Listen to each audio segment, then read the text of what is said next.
Hello, welcome to EED 675, Bilingual and Multilingual Teaching Strategies. I will be your professor for the semester, Dr. Chartria Collier.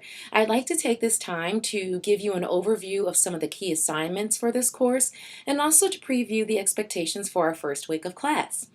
Well, first we want to make sure that you understand that this course is related to effective strategies, methods, and research connected to supporting our bilingual students and our students who are English language learners. Before we begin, I have a few questions for you. How many of you have English language learners in your classroom? How do you feel you effectively support your English language learners? And what maybe has been some of the challenges that you have had with attempting to support your English language learners? Over the course of this semester, we will explore a few variables that impact the success of English language learners in our classrooms. It could be culture. It could be parent or family involvement. It could be a particular content area such as social studies, math, science, and technology. We're going to get into all of the factors that contribute to the success of these students in your classrooms. Now, before we go any further, as you go forward, I want you to also think about the difference between a master's course and a methods course that you may have had for your credential. Some of you are all the way through your program. Some of you are at the beginning of your program. Some of you are in the middle of your program. One thing I like to reiterate as we move forward with this class is that as a master's program, for us, your professors in the Department of Elementary Education, our goal is to make sure that your practice as a teacher is grounded in the research. So on that note, I'd like to go over a few of the key assignments for this course. First, one key element of this class is class participation. An online class is slightly different from an in-person class, as we know.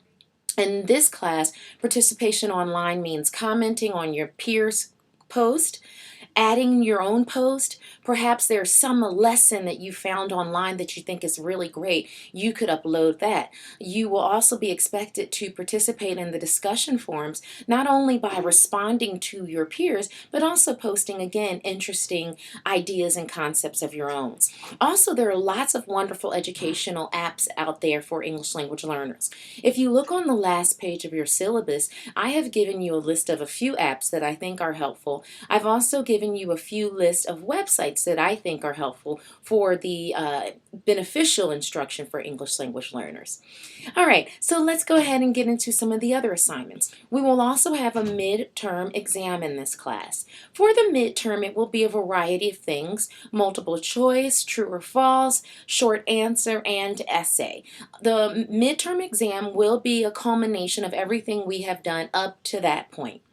The other two major assignments for this class are the literature review and the class research project. Again, I want to reiterate, for this class, the goal is for you to feel firmly grounded in research applications and how we can apply that to your teaching practice. For your literature review, you want to look at or explore a topic that you're intrigued by, particularly as it relates to English language learners and bilingual students. So, for example, for me, in my master's program and my doctoral program, I was always intrigued by students who code switch or use two languages during a lesson.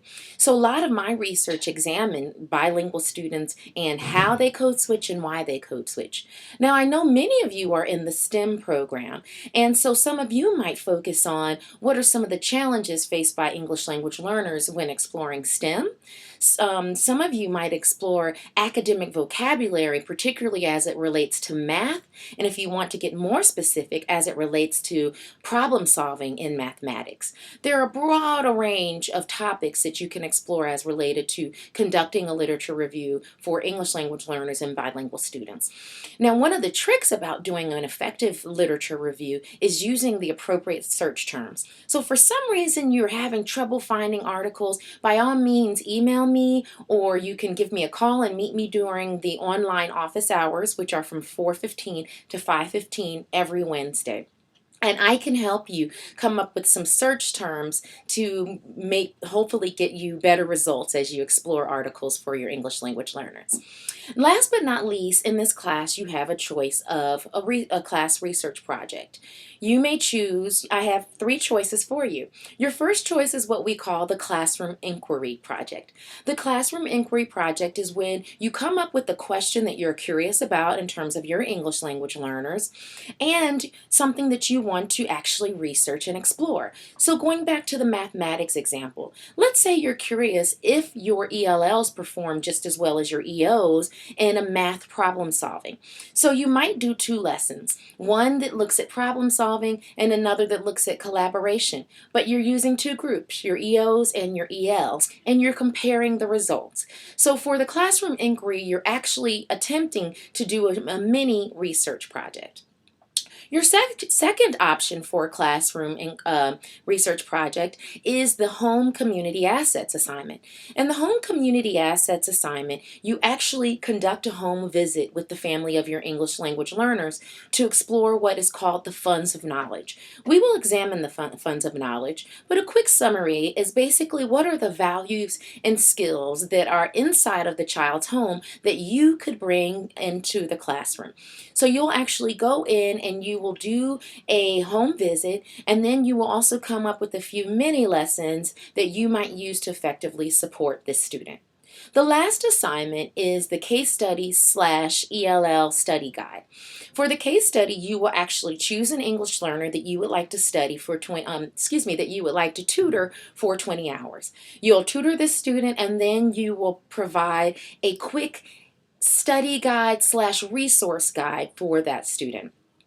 If you're not sure on which project you'd like to do, by all means, again, contact me. You can email me or call me or meet me during my online office hours, and we can talk about the options that you have.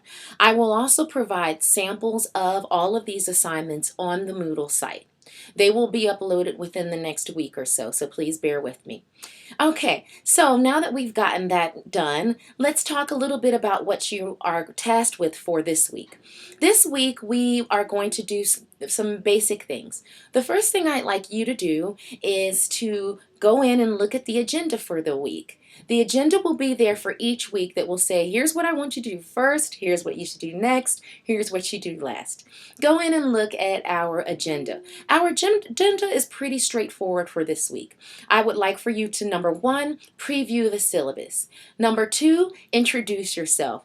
Who are you? How many years of teaching do you have? What are some of the challenges and successes that you have with English learners? The next thing I'd like for you to do is go into our forum in terms of our KWL chart. I would like for you to discuss maybe 3 to 5 things that you know about the effective instruction for English language learners, and a few things that you want to know.